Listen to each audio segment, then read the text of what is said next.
We welcome you to Pittsburgh, Pennsylvania for the final day of the ACC regular season, where the Panthers and their talented freshman Teresa Higgins look to play spoiler against NC State, and Camille Pierre looking for a top 4 spot in the ACC tournament, which begins on Wednesday. It's really simple. A win and you clinch the double bye with a top 4 seed.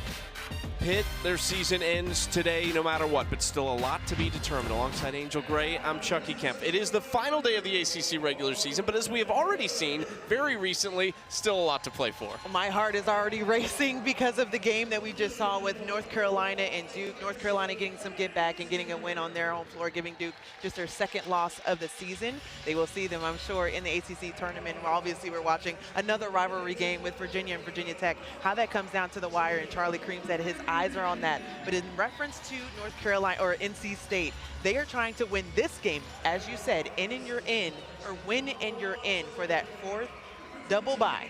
That is very important for them, and it would be Westmore's 9th in his career here at NC State. He's got a really good trio of scores, but Camille Pierre, the transfer from Vanderbilt, leads the way for them. Camille Pierre has been Miss Consistency in her first year at NC State. What I love most about her abilities is that she talked with Westmore about what she needed to do in order to fit in the right way. She is not one of those players that tries to fit in. She takes over. She is leading the league with 19 double-doubles, in the top 5 in points and scoring. She does it all. But on the other side for Pitt, they have a phenom as a freshman. I love how Teresa Higgins has come in and really set the tone on how to be a scorer. But most importantly, she's leading them in assists, 113 assists that she enters with. She is the floor general on how to get things going, and she is lightning quick. Her abilities, especially after that 33-point game against SMU, she's a walking bucket.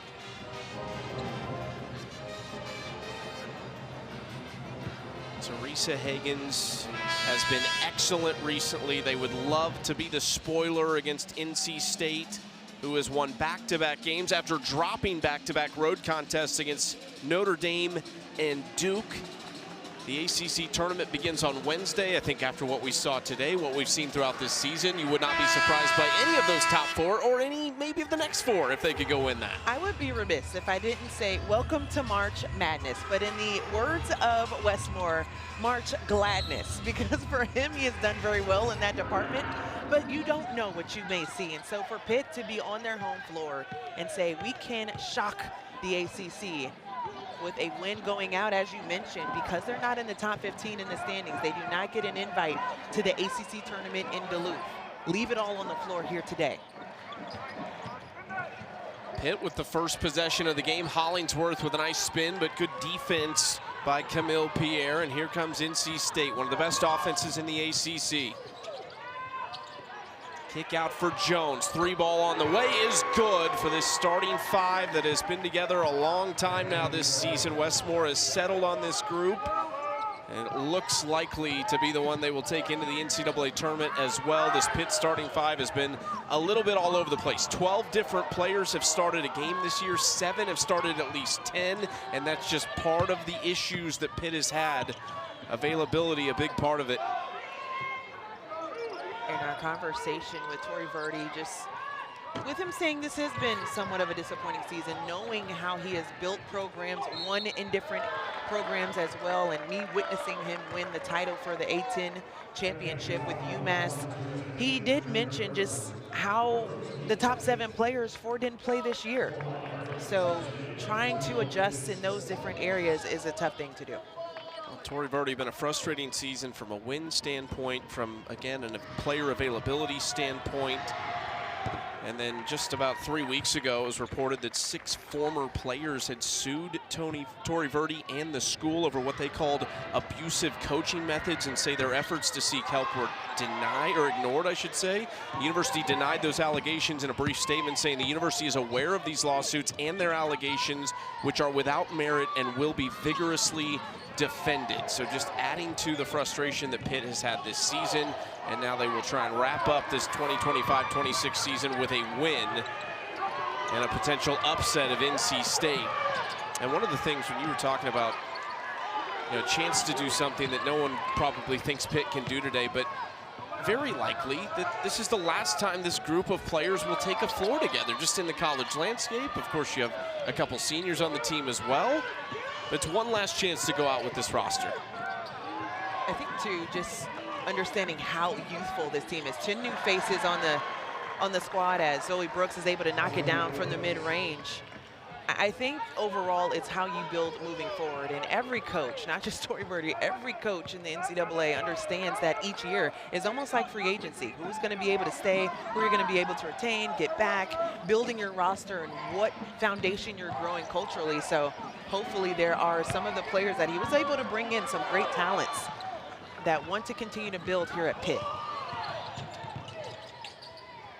Little floater in the lane falls. Good start for Zoe Brooks here. And then when you're talking about trying to build in the ACC, you're also trying to catch up with teams like an NC State who don't have a senior on this year's roster, but they've retained some of their best players, and then they've won in the transfer portal as well. Yeah, and I think some great grabs by Kaden Samuels as well as Camille Pierre, who we already mentioned has been, her imprint has been all over this season for NC State, and how she's been able to impact. The 19 double-doubles is huge for them as well, but I think it's just understanding defensively how important she is on this roster, and that is a non-negotiable for Westmore. Another offensive rebound. NC State really active on the glass. You know that's a non-negotiable as well for Westmore in year 13, and closing in on 900 career wins in his 37-year head coaching career.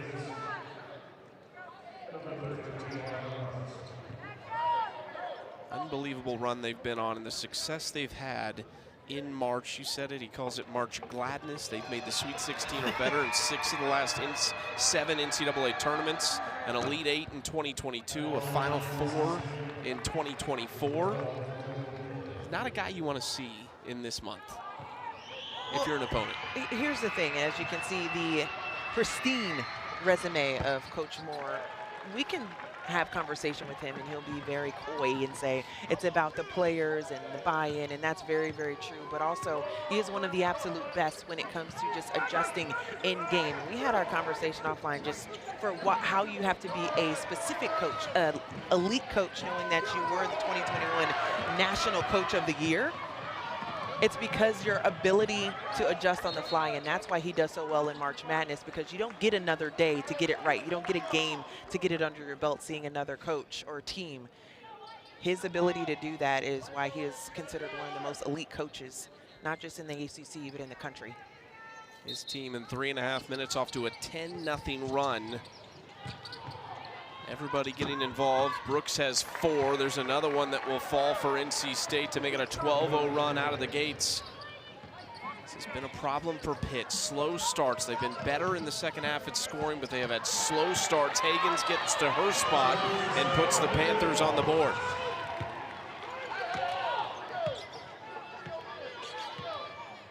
Brooks slowing it down and getting the instructions from Westmore on the sideline. Pierre inside, goes to work and scores. There's no question with her getting the ball at the top of the key, what she wants her stat line to be at the end of the game, because her athleticism and her ability to, on that first step, is unguardable.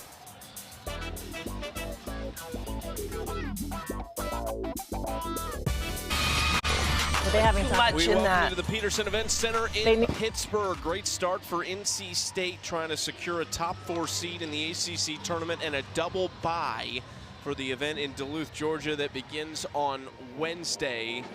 Here are the top 9 as it stands. Virginia Tech just now with a big win over Virginia, 83-82, that game going final, and they get to 12-6 in the league. So NC State looking for that 13th win to secure their spot in the top 4. What a gift, what a bow for March Madness to begin with. 2 rivalry teams, a game or games where UNC is able to get some get back against Duke, just their 2nd loss of the season, and then obviously 11-5. You saw that down the line where 5 teams came in saying, what is our record going to be? How are we moving as far as the tournament? And just with this final day left, it's been a lot of fun to track how the movement continues for Duluth and the ACC tournament. Yeah, we have made it. NC State looking for their 20th win of the season as well. They were picked second in the ACC preseason poll. Duke was first, North Carolina and Louisville third and fourth. And NC State, you talk about a team that's been challenged, that won't be shy in March about who they're going to play. They have played one of the toughest schedules in the country. This is a group that lost 3 pros, essentially. Isaiah James, their leading scorer, was one of them. Sanaya Rivers, Madison Hayes, their top 3 from a year ago, and still able to put together a season like this. I mean, absolutely, and you have to credit to not just Camille Pierre, because, I mean, out front, the numbers are there, but also Zoe Brooks by walking in to this season as a leader, talking about at the beginning, understanding from Isaiah James and Sanaya Rivers what leadership needed to look like. And she was a most improved from last season. I think she's most improved as a leader this year for how NC State has been tested throughout this season, but still find themselves in a good position right now. Charlie Cream saying a 7 seed in the NCAA tournament. NC State has scored on 8 of their first 9 possessions and 6 straight to build this 16-2 lead here in the first quarter. Hagen's lost it to turnover. Brooks out in front, bounce pass, nice hustle to get back by Lauren Rust, and a tie-up will belong to NC State. Just the level of activity defensively is what Westmore is challenging his team to be better in. We said there are a lot of things that he liked trending in the right direction as March continues, but he understands the cleanup needs to be on the defensive end. He also talked about on the glass, and already we've seen them on the offensive side as far as rebounding, being able to get a second chance opportunity. 7-2, the NC State advantage on the glass so far. Hagen spinning away from Pierre there. A little 5-on-4 quickly. Hagens will fire the 3, and she'll hit it. She has been scoring at a crazy rate over the last 7 games, about 20 points per game. She's had 19 plus 5 times in that span, including 33 in a 1-point loss at SMU. I mean, you hit the nail right on the head. 7 straight games with at least 13 points is remarkable when considering the load that she's had to take on as a freshman, but also having to go at it without Michaela Johnson, their leading scorer and a player that has been so phenomenal for them throughout this season, who is still out for Pitt due to concussion protocol. Yeah, 3 straight Michaela Johnson will miss due to concussion protocol, and of course that means her season is done. Scored double figures 20 times this year. There's a 3 from Villegas, who had 27 at Miami their last game out and hit 8 threes. Some players you just root for. It doesn't matter. And Carla Villegas coming over from Florida State, finding a new home here at Pitt, and has been lighting it up from outside. It doesn't matter what the scouting report says. You know she shoots a 3. It's how you defend it as a quick response for Caden Samuels. Samuel shoots just about 26.5% from 3, but hits her 26th of the season with that one right there. Trying to go inside, Jahate. And no whistle on some contact, and it'll be NC State ball. Just off the screen, pop, stop, and pop at the top of the key. The shooter's dream, but on the other side too, you got to think about how they defend Caden Samuels, who has been camped out on that left wing, and to your point, has hit a few this season. But coach wanting more of that consistency on how she impacts on the offensive side. It's not been a team that's hit at a super high rate. NC State has had some shooters over the years, that's for sure, but right in about the 12th spot in percentage and makes per game. Nice shot from Zoe Brooks, who is looking very confident early in this game. Zoe Brooks, to me, is one of the most electric and creative point guards you're going to see in the field. Offensive rebound, Jahate from the mid-range, too strong.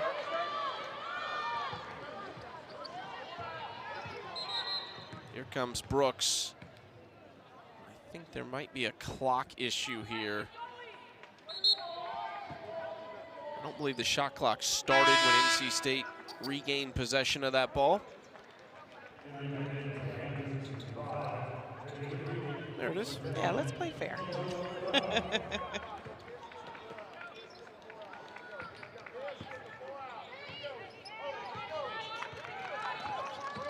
Just over 7 minutes in, and a 13-point lead for NC State, make it a 15-point lead as Brooks scores again. She's got 8 points here in the first quarter. Zoe Brooks, when she gets 2 feet in the paint, just good luck, because she is a great, if she's not scoring, she's coming up with an assist. And what she's done well, especially at the beginning of the season, is making sure that everyone is involved with the offense, but right now she's calling her own number. Villegas threw that off the backboard, and it's another Pitt turnover. 7 turnovers already for Pitt. Brooks back to work. Off the mark, but an offensive rebound and a foul is going to go against Lauren Rust. Well, NC State has a chance to finish 4th in the league, and their standard seems to be like, we want to win the ACC. That's what they want to do, and they've done it. But a 4th place finish. This is a coach, though, in Westmore who knows how to win in March. So tell me this, why can they make a run in the NCAA tournament? What about this team do you believe they can have success in March? Well, first, they check the boxes that are necessary. They are incredible when it comes to their facilitating and the guards that they have. Zam Jones, wanting to see more of the production offensively and how she's consistent with knocking down the 3. But outside of that, I just feel like they have people that can get to the paint. They have the size with Tilda Trieger, who has been a phenomenal shot blocker for them as well. And you have Camille Pierre. Now, the biggest question for them is how they can get extra production from their bench. And I think with Devin Quigley coming off of that 14-point game against Wake Forest, it's how they get that level of production from the outside to take some of that pressure off of Zam Jones.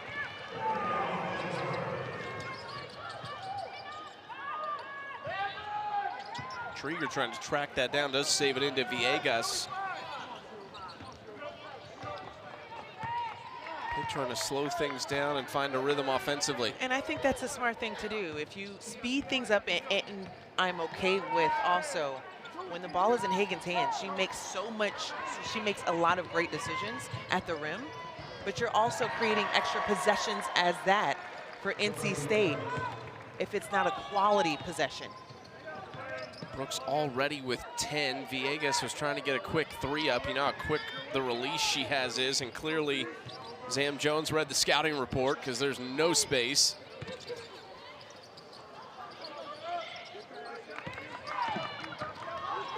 Villegas again just looking to get a 3 off. Lay foul, turning and fires up a wild shot. It'll be NC State basketball with 25.5 to play. I think one of the things that I circled on my board as well for NC State is when Westmore told us, yes, we need to improve defensively. We've seen that already on the glass. They've been able to clean up, but also he said the understanding of the scouting report. And there has to be this level of a sense of urgency and discipline in knowing each assignment. When March comes, you have one team that you're not playing twice. You're playing them one time. And if you lose, you go home. So I think the understanding is how detrimental it can be if you do not lock into that assignment. Brooks just missing, a rare miss for her. Trieger pulls it in though and lays it up, but it's just off the front rim, but still a fantastic first quarter for NC State, leading 25-10 over Pitt. ACC Network Basketball is presented by Food Lion, official grocer of the ACC.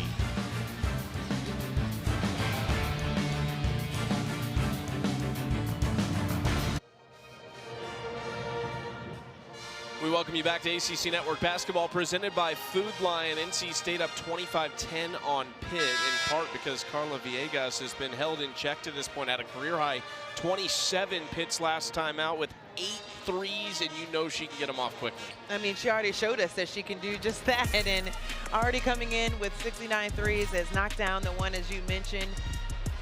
I think the cool aspect of this is, if you are off of her, you might as well just turn around and hope she misses and try to rebound, because you're too late. And we saw that for the first 3 that went down in this ball game. If you're not chasing, or if there's not a hedge that is going to slow her down, her release is too quick for you to try and adjust later in the possession. She is closing in on the most threes by a Pitt player in program history in a single season. She needs 3 to tie it, 4 to break the record as Hagans gets on the board to start the second quarter. Pitt needs to figure it out quickly right now against the Wolfpack. I think this is a great test for NC State as well. Coming into a game where they didn't feel like they played sharp against Wake Forest, had a few turnovers that they felt were sloppy. So understanding how to finish and where you want to trend, as we mentioned at the top of the show, and coming out very dialed in on the defensive end. Outside of the 1-3 that Carla Villegas was able to knock down, I feel like they've really tried to dictate where they wanted everyone to be on the floor for Pitt. Defense from Brooks there on Hagans, who's got a really good handle and super shifty with the ball. Into Jahate, Trieger recovering. Back out, 3 to shoot. On the drive, little floater at the end of the clock, falls for the freshman Jada Quealy.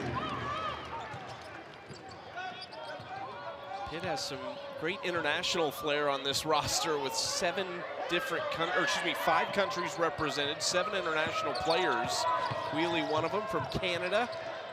Floater in the paint by Zam Jones is good. They would have won a silver medal with the under-16 team as well, so that's always exciting to see the international flavor that you get on each roster. They tracked the pass down. Quealy's mid-range jumper, back-to-back buckets for her. Quealy averages just a field goal a game. And you see the release, the smoothness, the fluidity of that shot. You say, well, why don't we see more of that? Absolutely necessary for coaching. You pose the question how you build on it. It's these moments, taking advantage of these reps against a solid defense in NC State. It's just not fair. Trieger getting downhill like that at 6'6". The other part of her game that's not fair is the fact that she can hit the 3 at a pretty good clip. Yeah, I'd say she's pretty good at that as well. Just a sophomore and trending up, it seems like, every time she steps on the floor. Another rebound for Trieger, the native of Stockholm, Sweden. Left-hand layup good for Jones. Here comes Hagans quickly around Trieger, and it rolls off the front of the rim. And just to explain her quickness, Trieger was at half court by the time the ball went through the net, and Hagans was able to get it, but she still blew past Trieger to get to the layup. Unfortunately, there was a miss at the rim, but your eyes have to be widened and the brow raised a bit when Teresa Hagans has the rock at the top of the key. She can make some really special things happen. 3 on the way just off the front rim, but you see that quick release by Villegas, who shoots about 37.5% from 3 on the year. Into Trieger, working on Jahate. Little fade away, rims off. Tracked down by Devin Quigley, sophomore from New Jersey. Brooks on the drive. Extra pass for Jones.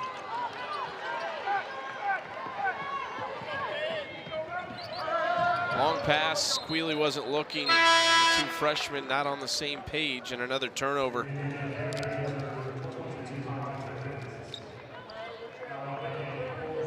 Nine Pitt turnovers in the first 14 minutes of this game. I really enjoyed the transparency that we were able to have with Coach Verdi and our sit down at shoot around, just understanding, you know, how he does build the program. And he mentioned to us, I'm not going to be, you know, I'm not going to paint it as something it's not. I'm disappointed in what we've been able to put on display. We mentioned in the open just the top 7 players that weren't able to play this season, bringing in the talent, having some big pieces come in as well as Carla Villegas coming in as a 3-point shooter, and just for it not to pan out this season is something that he's wanting to improve next year. Coming up at 4 Eastern, we have one more women's basketball game for you. Florida State squares off against Wake Forest. Also available on the ESPN app.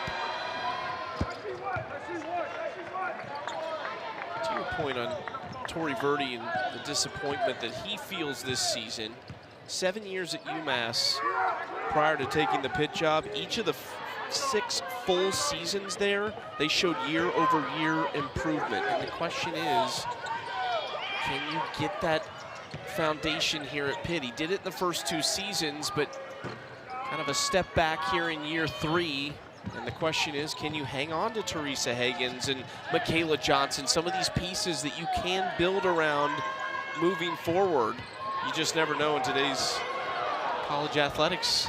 Yeah, not sure, but for him to have the 4 returners he mentioned just a season ago, being able to influence the culture and how that is built, but understanding how it's built each season now. And that's just a reality across college athletics, period. Understanding what pieces, not only that you want the best player, but the best fit. And I think a lot of players miss that opportunity as well, because you shouldn't have to bounce around from program to program. It's understanding how you can win, what your role is going to be, and what the culture is being set as. And that's what he's trying to build on moving forward. Jones spinning in the paint, the right hand just rolls off. Jahate dragged down. It's going to be a foul against Camille Pierre. NC State leading Pitt by 17 with 4:53 to play in the second quarter.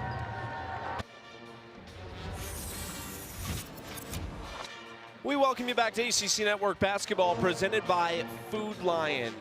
NC State up 17 on Pitt. Camille Pierre closing in on a double-double already, 8 points, 8 rebounds. You see the 19 double-doubles that leads the ACC. You look at everything that she's been able to do throughout the season. You say each coach is trying to figure out, like a Rubik's Cube, how can you stop her from being such a huge presence in the paint, on the glass, in so many different areas. And when you say you can't find a consistent one, that's the level of eliteness we're seeing from Camille Pierre this season. I mean, already 8 points, 8 rebounds. She is almost with a double-double before the half is over. But that's what consistency looks like, and you're going to need that in March, when there will be a lot of elite defenses looking at you and planning for you as well. And I think that she's been tested in a lot of different ways. And also, you got to think about what she's been able to do at Vandy. Even though we've talked about her leading her team in points, leading her team in rebounds, her numbers have dropped slightly this season, coming from Vandy, where she was a standout as well. But finding the right fit with this program has been fun to watch her this season. Yeah, hard to replace what NC State lost a year ago, but it helps when you can go in the portal and get an honorable mention All-American, as Quigley hits the 3 for the Wolfpack.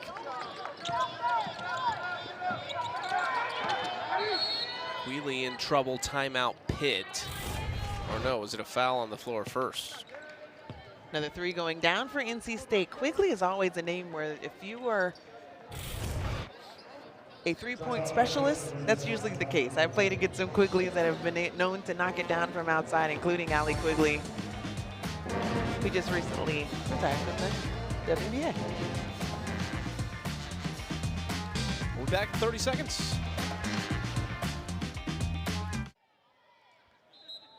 NC State already with 4 players who have at least 6 points. Quigley just hit her first shot to give herself 3.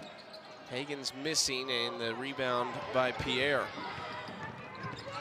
Here comes Brooks, quickly floats it up and gets the roll to go, and now a Pitt player is down. That is Megan Hollingsworth, a freshman from Ottawa, Ontario.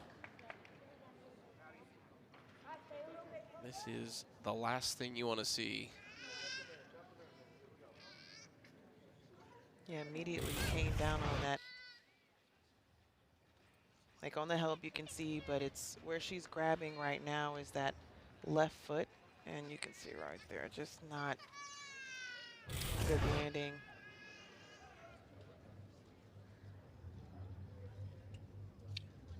Pitt has had more than their fair share of injury problems this season. There's Michaela Johnson, who's now missed the last 3 games of the season. Amia Jenkins hasn't played since January 22nd after a season-ending knee injury. Angel Jones hasn't played since December 1st. And Hollingsworth helped off, putting no pressure on that left leg. Yeah, at this point, there are more people in sweatsuits than jerseys on the bench for Pitt, which is just, as you mentioned, deflating to see. And including Michaela Johnson, who it's good that we've seen her trending in the right direction as far as her ability to get back on the floor. But after this game, the season is done. But was able to go through the walkthrough against Miami in their last game. You saw her at shoot around, just a talent that we've grown to enjoy watching in her 2-year career with Pitt.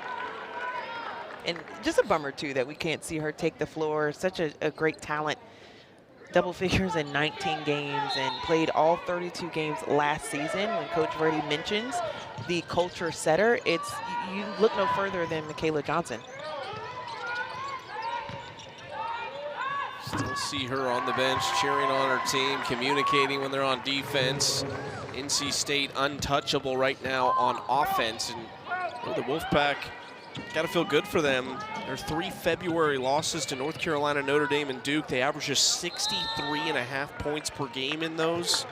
They scored just 65 last game in the win against Wake Forest, who slowed it down against them. So part of that is a little bit game flow. But this is an NC State team that's top 3, top 2 offense in the ACC. Yeah, and I think it's because of the depth that they've been able to have across the season as well. When you look down their roster, and it's a lot of different players that are asked to do a lot. 4 players are averaging double figures. When you have that, it spreads it out. It makes you an even more dangerous team, an impossible team to scout. But they're infused also with confidence to be them and play their roles. And I think that's what we've seen more halfway through the season for NC State, where there were a couple of moments where we were questioning what style, what team are we going, and version are we going to see from the Wolfpack. I mean, they started off the season preseason ranked 9th. And since the week 4, they've just been receiving votes, but not getting caught up in the voting aspect, but what they want to be. And I think they've been able to build on that as of late.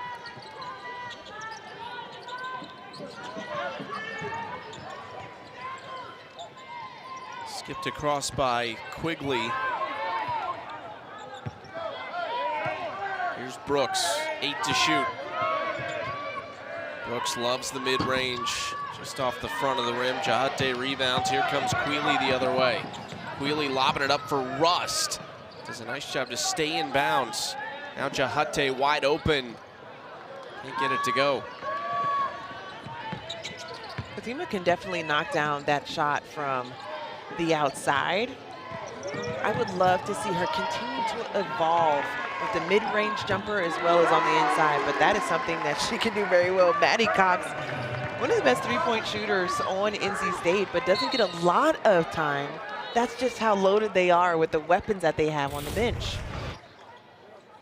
I mean, this season, I believe counted that she's had 3 different starts this year. One when Tilda Trieger was unavailable for the team, and she came in and knocked down a few threes that really set the tone and had the separation for them to get the win. So when her number is called, she delivers in a major way. But her being at her length, a defender, but also being able to stretch the floor is important for Westmore. Maddie Cox, a family of athletes. 3 older sisters were college athletes. That's going to go off her and remain Pitt ball. Her mom, Brenda, played at SMU. Her dad, Dennis, played at Central Methodist. Would have been an easy prediction to say that she was going to play. 3 older sisters and mom and dad. I mean, and when you have a sister, I believe Lauren won a title at Baylor. So that's high on the resume if I'm sending it in to anyone saying this is the family I've come from. Just rolls off from Rust. Cox pulls down the rebound. Minute 20 to play in the first quarter.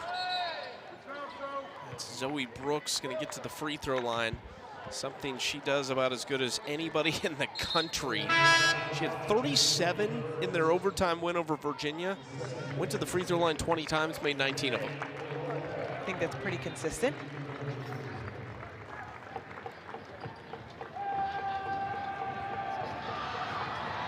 Two for Brooks, who already has 14, make it 15. And this Tuesday night's ACC Network men's basketball doubleheader, 7 Eastern, Testa Ritter and 11th-ranked Virginia host Duke Harris and Wake Forest. Then Mikkel Brown and number 24 Louisville host Syracuse. Both games also available on the ESPN app. Speaking of ACC men's basketball, Pitt men not having the year they hoped they would.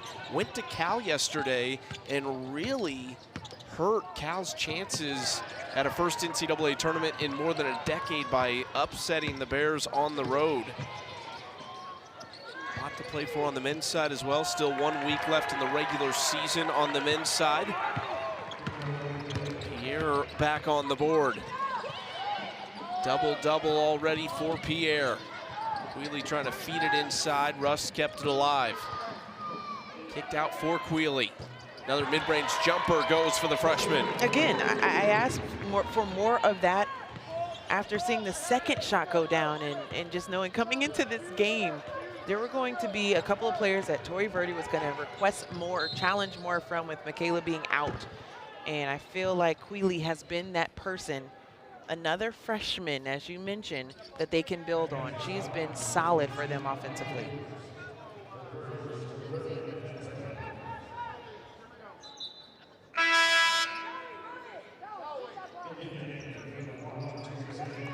Hagan's going to replace Quealy with those 6 points.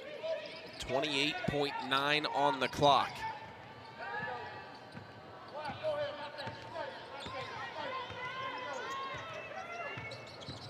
Brooks steps back, working against Villegas. Into the corner, Trieger three. Got it! Pretty sure you spoke that one to existence. Stepping in the corner three, the wing three as well on the trail, that is her moneymaker. Hagan's dancing, tipped, another Pitt turnover. It's a 50 spot for NC State in the first half. The Wolfpack focused and flying today at Pitt, trying to secure that top 4 seed in the ACC tournament. All smiles for the Wolfpack. Brooks has 16. Pierre's got a double-double, and they are up 32. Let's go to the studio with Jason, Kelly, and Angela.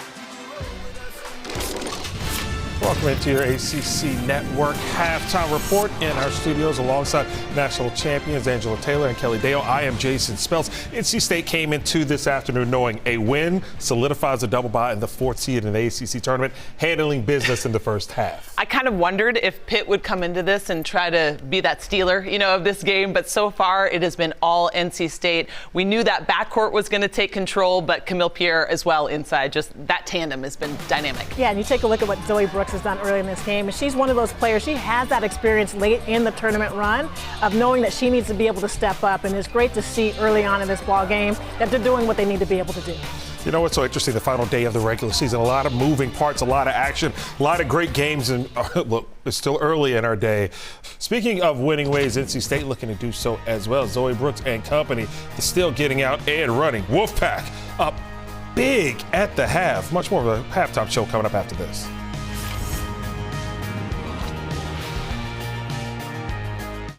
We have to get things cleared up in the ACC standings. Second half from the Petersen Event Center is coming up. Chucky Camp, Angel Gray on the call. Pitt Panthers need more from Teresa Haggins to get back in this one.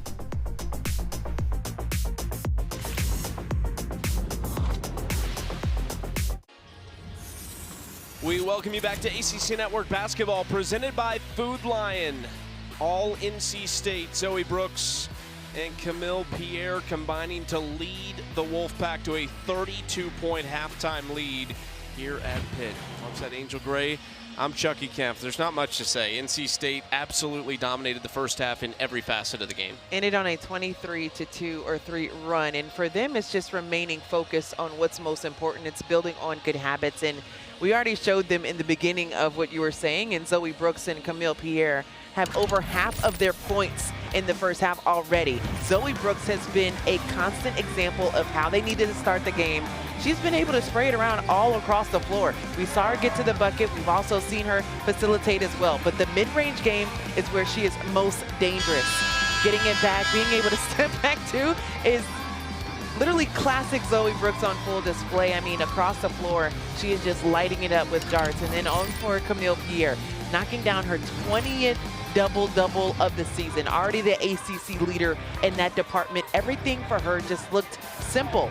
The first step, as we mentioned, that was in the first quarter. Her being able to get the high step, get to the basket, has been very good for her, but it's something that we've seen her build on throughout this season.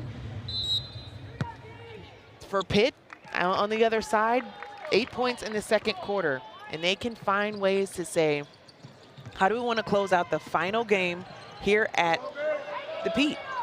And that's the biggest question, and having a turnover to start the half probably isn't what Tori Verdi wanted to see. 16 turnovers. They are minus 14 in that category.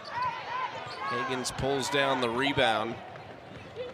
You talked about the comfort level for Camille Pierre, and that's something that Westmore talked about, her just growing in confidence as the years gone on. Of course, her first season after coming over from Vanderbilt, spent 2 years there. And rim-to-rim running. I saw her literally, I look at the pace in which you're pumping your fist, and her head was all the way back, trying to beat everyone down the floor. That's the type of player that she is. I would love to track how many miles she runs within a game just because of her level of activity from rim to rim. Quealy with a scoop layup. Quealy's had a nice game so far, 8 points for her. Hasn't scored in double figures all year.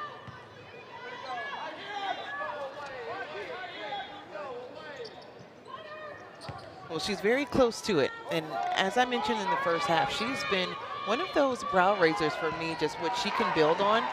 I love her size at 5'10".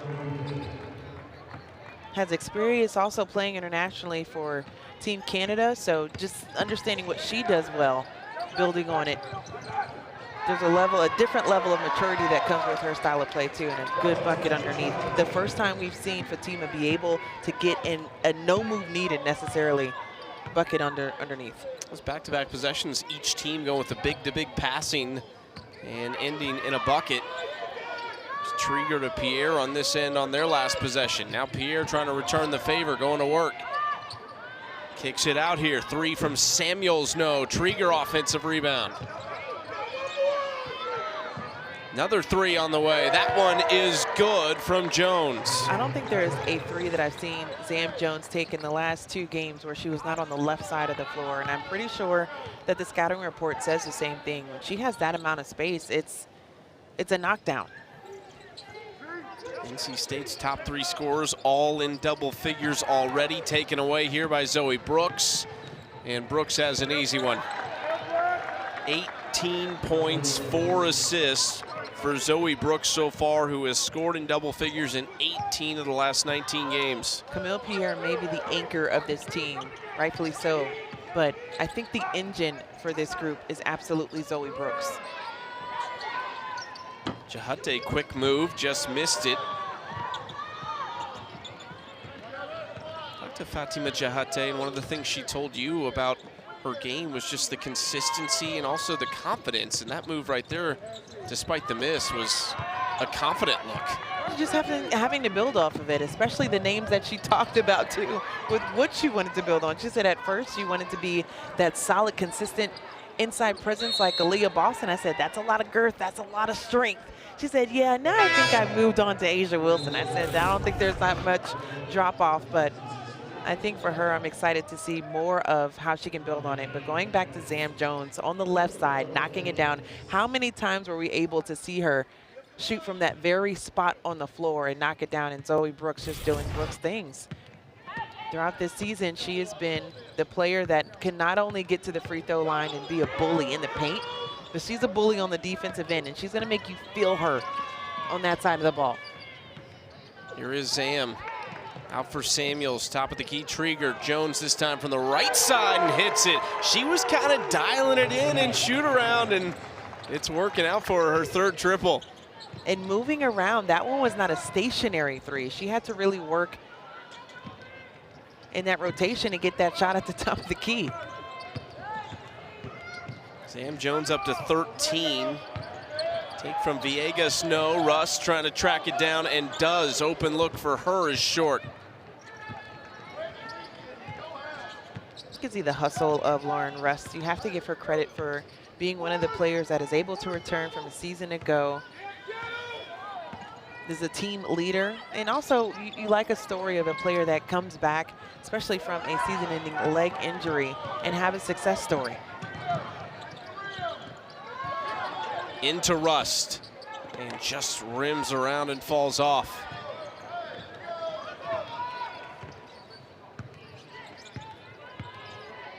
Zoe Brooks slowing things down here on this possession. Trieger looking for position on Russ. Little scoop layup. No, Trieger has it though. Misses. Another chance for Trieger and gets it on the third opportunity for NC State. Timeout Pitt. After a tough start to the third quarter, NC State 12-4 in this third frame. There's not much you can do about 6'6", but there's something you can do about Zam Jones finding her way on the three-point line again. She has been phenomenal in this ball game.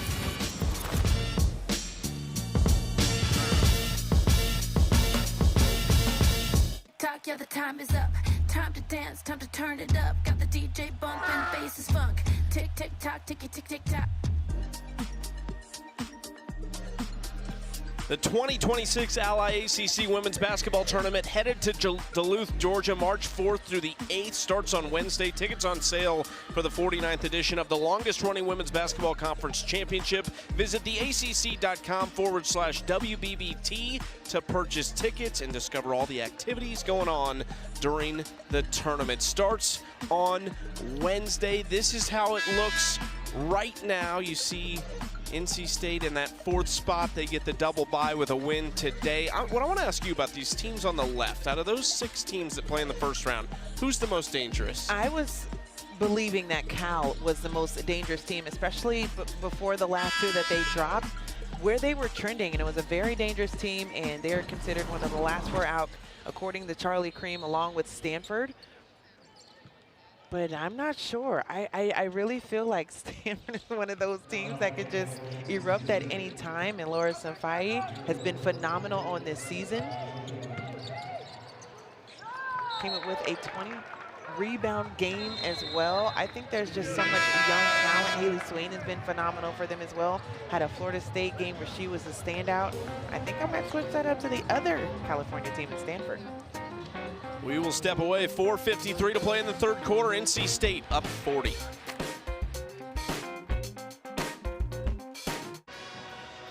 NC State well on their way to clinching a top 4 spot and a double bye straight to the quarterfinals in the ACC tournament that begins on Wednesday. And it's a place they have won often under Wes Moore. Ton of postseason success, not just in the NCAA tournament, but also in the ACC tournament. They've appeared in 5 of the last 6 championships games. They won 3 straight from 2020 to 2022, runner-up each of the last 2 years, and they're always in it when it comes down to the end. So you're telling me that Wes Moore, NC State are very good when it comes to cutting down nets, but also winning when there's a sense of urgency and something on the line. Got it. Noted. But also, just to be fair and also add another nugget, is just if they are able to win here today, this could be his 9th double bye clincher in ACC, and this is his 13th season. For him to be able to do that and just create the culture again, creating the culture of what the standard is there. You mentioned it, could finish 4th. He always wants to win the tournament. He always wants to win the regular season title, but he said our baseline is 4. Like, that is something where the expectation is to win. And so we can tell by the resume throughout the locker room how they hold themselves accountable. He's 22 wins away from 900 as a head coach in his 37-year career now. A win today is going to give him 20 or more wins in 32 of his 37 years as a head coach. As Jones just misses the layup chance and Quealy hurries it the other way for Pitt.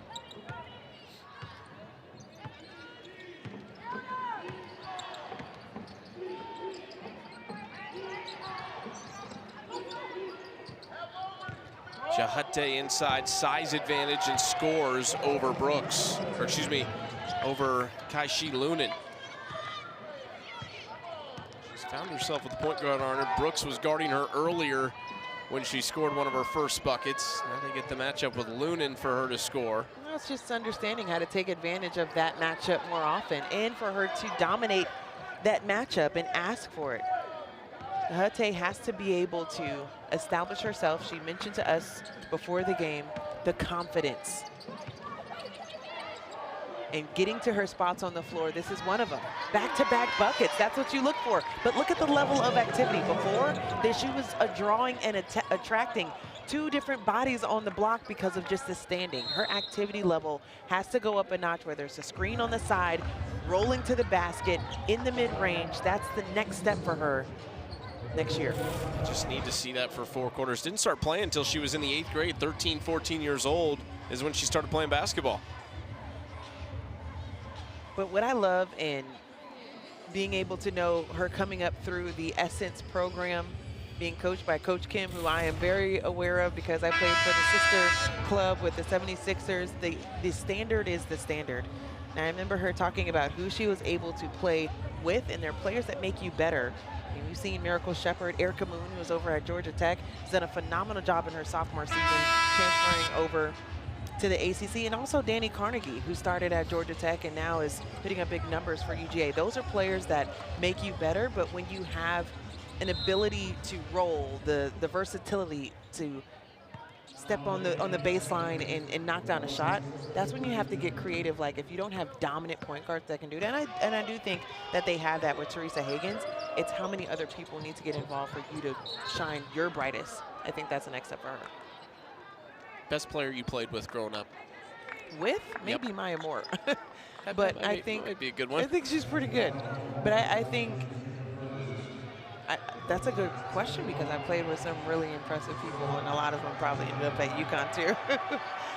But I think I would have to go back to my days at Florida State, and one of the people that I enjoyed playing with the most was my best friend, Jacinta Monroe, who still is playing. I don't know how her knees are holding up at this point of our careers and lives, but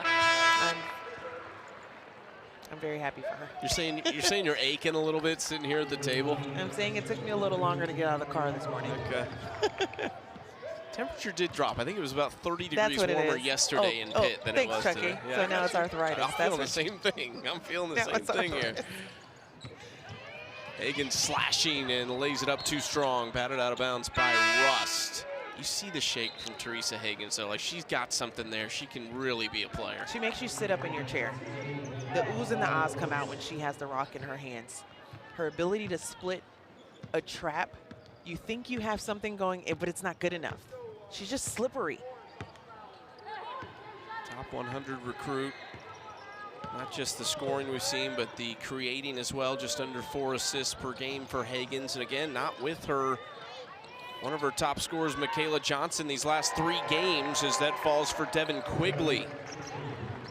Speaking of top recruits, she was a top 50 recruit last year. NC State's just been rolling with these recruiting classes over the last couple seasons. And you have to, because as we mentioned, the standard is the standard, and not just with the recruiting classes, which they have done a phenomenal job in bringing the top prospects in each year, but also winning in the portal. And Westmore was able to do that. We mentioned with Caden Samuels coming over and winning a title with UConn. Didn't get a lot of minutes, so finding more opportunity with NC State, but also the biggest splash was Camille Pierre, and we've seen the numbers that she's been able to put up. That's what's interesting with NC State, is the long ball to Pierre, tracked down. She's going straight to work. Kicks out for another 3, and it goes for Quigley. This is a team, though, that there's a lot of new, but it's in a different way. Like, they only have 4 newcomers from last year's team, but there's a lot of players in different roles this year for Westmore. And the question is, can it come together at the right part of the season? It feels like it certainly is today, as Brooks is fouled. And as she goes into the stanchion, everyone's looking like, wait a minute, let's understand what we have at bay. But a beautiful pass, and was almost like bend it like Beckham, trying to get her to Quigley for yet another 3, and that's the ability. Look how many bodies that Camille Pierre attracts when she gets the ball and a touch in the paint. There were 3 white jerseys trying to surround her to disrupt her, and when you do that, that's why it's so important for Westmore to have the 3-point shooters around her to kick it out to. NC State has scored 25 in each of the first 2 quarters. They are at 24 here in the third.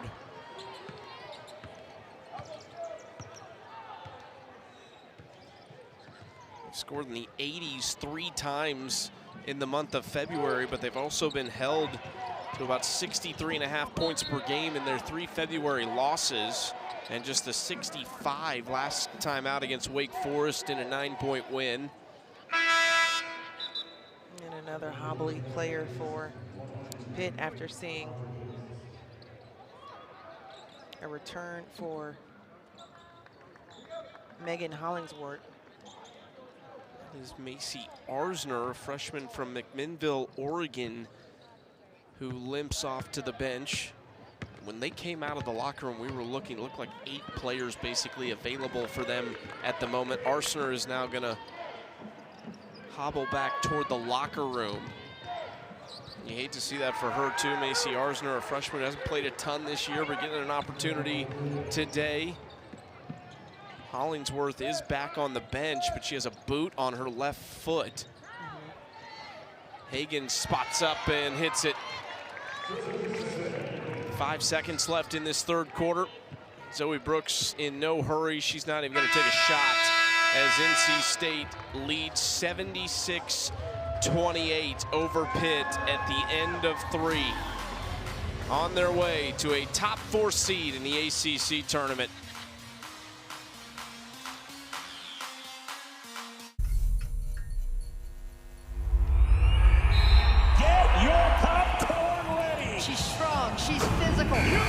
March Madness begins March 18th on ABC, ESPN, and streaming on the ESPN app.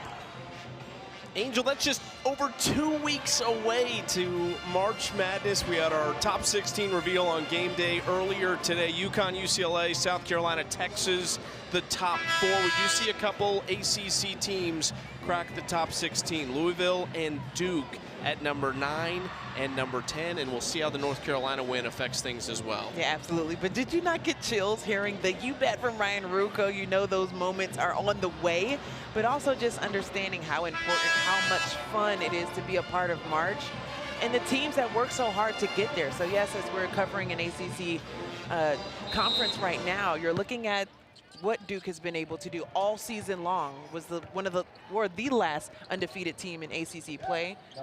Got upset by Clemson and then just lost to their rival North Carolina. But you think about down the line for them, I think they've handled their business early, and I do believe that Angela Taylor was right on the money when she mentioned that it's what they do in the ACC tournament that's going to be where they shake out in Charlie Crean's bracketology. Here's how it looks so far. NC State currently slotted as a 7 seed, but speaking of the ACC tournament, make a run there, get to the championship. Certainly if you win it, you would think you can improve to a 6 or a 5 seed if you're NC State. Stanford and Cal in the next 4 out. There's just so much to play for this coming week in Duluth, Georgia. I love that on our call. It was not just champ week, it's champ weeks. There's so much on the line, people that can punch their ticket to be a part of the big dance. And really your dreams come true from when you take your first shot in the driveway saying, you know, knock it down at the buzzer, to this moment, being able to play in the NCAA tournament, fighting for a title, being able to cut down the nets. Like it really comes full circle for you when your name is called. And I love the fact that, you know, I'm pretty sure our College Game Day crew is going to have us covered with so many different areas that are going to be able to, you know, see for the first time getting into the tournament, or the reactions from the excitement from your name being called. I'm really looking forward to that overall. This pass from Villegas. Russ misses the short jumper on the baseline. Did you make any of those buzzer beaters in the driveway? A bunch of them. Did you have to add time ever? Or? No, never. I'll be honest, I was probably a better driveway player than collegiate. But I will say this, being able to be a part of 4 NCAA tournaments, being able to be a part of our program's first Elite 8 and Sweet 16 program, that's what you remember. You go back, you see the banners, you see how much of the legacy has been put in and the time that's been put in. And it's a lot of blood, sweat, tears that you say, we sacrificed a lot, but it's all worth it, knowing that you were able to build a sisterhood and do that, you know, and talk about it for years to come. The last NC State bucket was Mallory Collier, a junior from Millington, Tennessee. Hadn't played since February 5th against Florida State. She had fallen down and hadn't quite gotten back on defense. It worked out, though. It was an easy bucket for her. Brooks has the rebound. Lunin, little Euro step. That is a clean look for Kaishi Lunin with the left hand. Yeah, I was waiting for Kaishi to give us a little Kyrie at the rim, and because her dad nicknames her that, it's because of her flashiness and unorthodox way of playing, but beautiful kiss off the glass. ACC Network Basketball is presented by Food Lion, official grocer of the ACC. All NC State in this ACC regular season finale here in Pittsburgh, Pennsylvania. Another game coming up, though, later today with potentially some implications, really seeding implications, maybe more in the NCAA tournament for Louisville and Notre Dame, both looking for a nice resume-building win at the end of the season. I can't get over how good these games have been closing out and running through the finish line in the ACC. We already saw the upset for Duke and North Carolina, Virginia Tech, and now we get to see Notre Dame and Louisville. Now, Charlie Cream is saying that the Cardinals won't get to a #2 with a win, just like Duke if they would have won over North Carolina, moving up to a 2 seed. But this is very important for them to win. And so you always want to circle, see how people are trending. They're going to see each other more than likely in the ACC tournament. But Louisville, you got to credit Jeff Walz with what he's been able to do all season long. Very dominant win. I was able just to call for him against Georgia Tech. Getting their first loss of the season. We talked about the one game with Duke being upset on their home floor with the KFC Yum Center, but for them to bounce back, it's been remarkable to see. Another great look. That was Adelaide Jernigan, who also hadn't played since February 5th against Florida State, getting on the board on that back cut. 3 from Biggs rattles out. Curious for those teams that are on the bubble, a Cal, a Stanford, that are trying to make their case for an NCAA tournament spot going into this week. Are those conversations being had, or is it something you just know? Like, how aware are the players, other than the coaches telling them, but how much did you know as a player? You are absolutely in control. You see the top 16 reveals, you see the bracketology, you're going on the internet and seeing the conversation and seeing where everyone's gonna land. You are very aware of where you stand. Now, do you have control of it? You do, because how do you close out your season? The committee takes that into account. I can attest to that being a player in my junior or sophomore year, where we were about a 17-18 win team, but the way we closed out in the ACC tournament, the committee felt like that was something that they could build on into the NCAA tournament. That wound up being a year where we made program history, getting to the first Sweet 16 and upsetting Stanford on their home floor. So trending at the right time is very, very important. A little harder when you're on the bubble to be denied when you are winning. True. At the end of the year. Make it tough. Like, you can't look past them. We've seen teams that have barely been 500 at times that get the nod in because of when they get hot, what their strength of schedule has been, how have they been tested.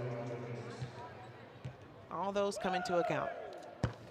Biggs hits the first free throw. Here's this weekend's featured softball game. Number 13, Stanford and Louisville finish up their 3-game series tonight. Coverage begins at 6 Eastern right here on ACC Network and the ESPN app. Stanford led by the veteran bat of Taryn Kern, who is an absolute star. Stanford rolling under Jessica Allister, who had a great career there. One of 5 ACC coaches leading their alma maters. Nice move inside by Collier. I saw some minutes from her in a previous game, and I was like, how do we continue to build on that?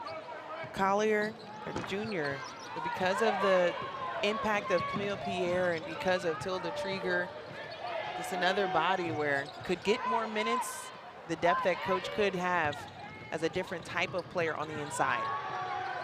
3 on the way, that'll go for Audrey Biggs, a sophomore from Kentucky. Scored just 25 points on the season, knocks down the triple. She's got 7 in this game.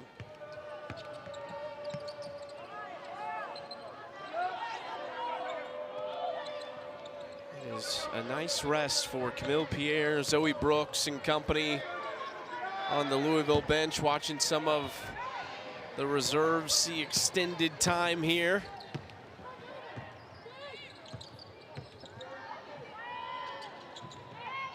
Tate skips across for Biggs, looking for double figures, too strong.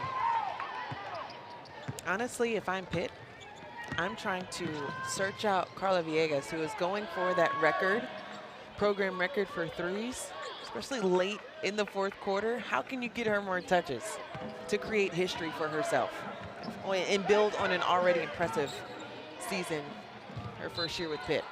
He tried to feed her early on. It seemed like a black jersey was in her pocket the entire game. See if she can make a late push at it. She needs 3 to tie the single season record. She needs 4 to break it. 4.5 minutes to play here in the regular season finale. NC State off to the ACC tournament next. Pitt's season ends here today. And a frustrating season it has been.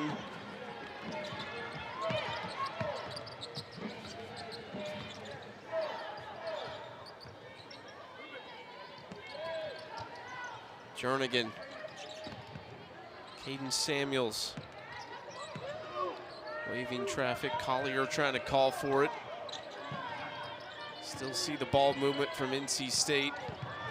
Lunan, she's had a couple really nice moves, just misses that floater. Quickly out to Villegas. Look how high they're picking up Villegas, just beyond the three-point line and not just settling where we would want to see a record broken. They're not having it for NC State. And while Maddie Cox was able to pick her up beyond the three-point line, coach is going to circle that and say, way to pay attention to the scouting report, but also Cadence Samuels running the baseline, chasing the screens, making sure that she was jumping into the passing lane, denying her any touch on the three-point line the previous play. Samuels trying to go inside, wide pass, trying to get it to Collier. Just their 6th turnover, still matches a season low they had against Cal on January 4th. 4 of those have come here in the second half, late in the second half that is. They had just 2 in the first half total, and all of them came in the first 4 minutes of the game. 2:40 and ticking for NC State to pick up their 20th win, their 13th in the ACC. It'll be a 3-game win streak that they carry to Duluth, Georgia. Westmore a little frustrated with the sloppy pass there. There is no detail too fine for Westmore when he's trying to get his team ready for March.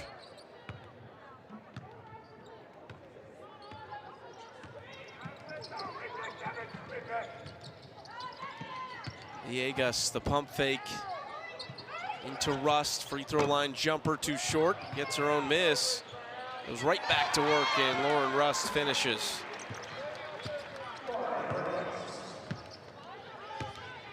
I must say that for NC State, we've seen a lot of the adversity with them trying to figure out what they were going to be this year. Some new faces, as you mentioned, new roles, but also you let go of 3 players that are pros. Cadence Samuels knocks down the 3. That's good to see moving forward as well. But when you lose the likes of an Isaiah James and a Sanaya Rivers, who are phenomenal even on their new roles in the WNBA, it's how you step up and how you learn how to win in a different way. And you got to credit Westmore for taking the bumps and bruises on the roller coaster of the season going through this year. He said he was even challenged this year at end of game scenarios, a couple of overtime breaks where he felt didn't go his way or wanted to correct things moving forward, one of them being Oklahoma, that loss in overtime, and then the loss to Louisville in overtime, losing to them by 8, but then bouncing back against Virginia. Back-to-back games in overtime where he has been tested. If you don't think that is enough to test you with the group that you currently have for what it's going to look like in those big moments, and we've seen a lot of them during March Madness, I feel like they're battle-tested. It's a good thing to be. A lot of teams say, like, how are we learning the lessons even in wins? And Dawn Staley talked about, like, how the pressure of going through an undefeated season where she's been able to do that. She said sometimes you need that one just so you know how it feels, so you can pop the balloon of the pressure of being perfect, but understanding how to even be better with the flaws on the team. Tough finish by Collier in the paint. One of the things I love that Westmore was talking about with this team, too, is he felt like there was a point where they just started to have fun. Yeah. And he said he's even started to have fun, too. It took him a little bit longer than maybe the players, but he started to have fun as well. And I think you can see that in the way they're playing, certainly today. And the idea would be that they can carry that into postseason play and make another run, as they've been known to do. Now, I did ask him, since this is a long season, it started pretty much at the beginning of November, when did you start having fun, Coach? He said, about 2 weeks ago. But it's because of, you know, just learning and adjusting. And I mean, Tori Verdi had such glowing, great things to say about, you know, just watching him from afar and understanding what type of coach he is, and saying he is the ultimate chess player, where in game he can adjust to any little thing that you do, and your mind is racing before the game, during the game, after the game, for the next game, constantly. And Westmore cares a great deal about it, and it shows on the resume how good he is at it. Been doing it a long time. He's seen just about everything. He's seen the landscape of college athletics drastically change over the last decade, and yet he keeps on winning at a high level. Angela lay foul with it, 10 to shoot for Pitt as this game winds to a close. Biggs on the drive, has had one of her best scoring games of the season and scores in the paint. 10 seconds left. NC State's going to dribble it out, and there was no question today. It was all Wolfpack. Focused, absolute focus for NC State. Westmore coming in saying this is not going to be one of those trap games. You come in, we need the win to get the double bye, and they take care of business. They get the double bye. They get their 11th straight season with 20 wins. It's 32 of 37 years as a head coach for Westmore with 20 or more wins. All NC State today, top to bottom. They did everything the right way. They'll have a double bye at the ACC tournament, which starts on Wednesday in Duluth, Georgia. We welcome you to March, everyone. Enjoy. For Angel Gray and our entire crew, I'm Chucky Kemp. We thank you for joining us, and we send you to the studio with Jason, Kelly, and Angela.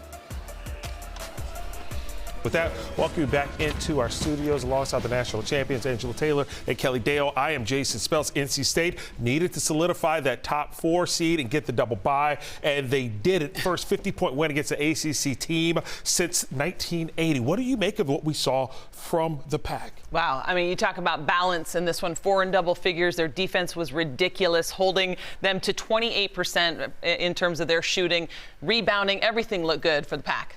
And we're so happy to be joined by Zam Jones, 13 points in today's big 50-point win for the Wolfpack.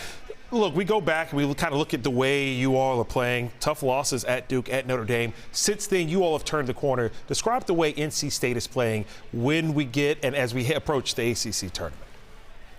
We had battles in the first half of the season, but we can't worry about the next game. We got to worry about what's going forward, not dwelling on our losses. So Coach Moore told us to come out and play hard, and that's what we did today. You just essentially locked up that double bye, and I know that has to feel good when you start thinking about being able to have those 2 days of rest. What does that mean for you guys moving forward in terms of NCAA or ACC tournament? We got to lock in. Yes, we won this game. We got a double bye. We're so happy about that, but we got to lock into the next game. We got some revenge coming because we shouldn't have lost the games that we lost, so we just locked in for the ACC tournament. Hey, Zam, one of the things that stood out to me at the ACC tip-off in October was that Zoe, all of your teammates rely on you to bring that energy. This is your second year heading into the ACC tournament. How is your approach going to be different, if at all? I don't think it's going to be different. It's going to be the same thing. I got a lot more pressure on me this year about bringing the energy, but I'm coming every game excited, ready to hoop. I know my teammates feed off me, so my energy coming into the game, I just want them to feed off me, and we're going to be lit every game. I'm going to be excited every single game. And Sam, I know you guys are playing really well right now, but go back to that stretch where you guys were not necessarily playing on that A game.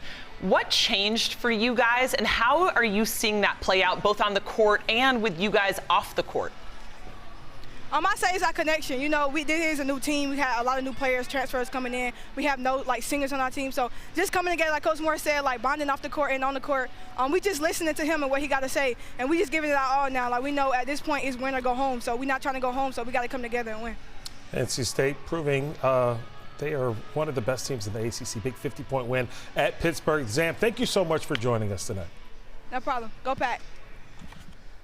You heard Zam talk about the way that they view this now as win or go home, and that mentality shift has changed. We saw that in their performance today. They didn't come out and take their opponent lightly. What do you think that makes NC State and that the edge it gives them? Because they do have a tough road ahead in the ACC tournament. Yeah, you heard her talk about the fact that this is a team that doesn't have seniors. Westmore says very candidly, I don't remember a time when my team did not have seniors. And you rely on experience in those March-type situations. But the fact that this team is coming together and they're so balanced, as we said earlier, four players in double figures, that is huge when you think about their confidence. And this will allow them to move forward, I think, into that March time, playing with a lot more confidence. One of the things that we all saw on paper at the outset of the season was the talent that they have on the roster.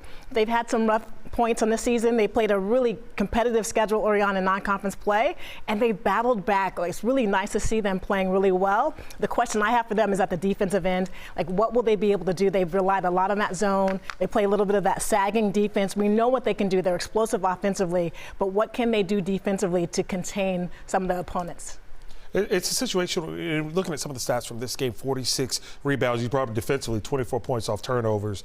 It seemed that in this matchup, they realized, all right, we need to fine-tune this, we need to fine-tune that, and at least try to get some work and some reps in early because of what is in front of them, and knowing we do have minor deficiencies, we can work on them now. Yeah, let's be real. Like, it was easy for them to come into this game and say, like, we can take our foot off the gas and we'll be fine. But I was impressed with the fact that from the tip-off, they came out with a lot of energy and effort. They dominated in the paint. They had 44 points in the paint compared to 18 for Pitt. And then they did an excellent job from the three-point line as well, shooting 53% from the three-point line. That balance that we saw on their roster, the scoring ability, but also that in-out game is going to be something that they're going to rely on. Yeah, and that's what I was alluding to that inside-outside game. What a beautiful pairing, right, between getting the ball inside to Pierre, Tilda, Trigger, others, and then with those guards being able to knock down threes, get the ball in transition. They play with such great pace, and I think that helps them in terms of just staying with their foot on the gas, as you mentioned, staying dominant through the game. Yeah, NC State did not let up. Big 50-point win at Pittsburgh.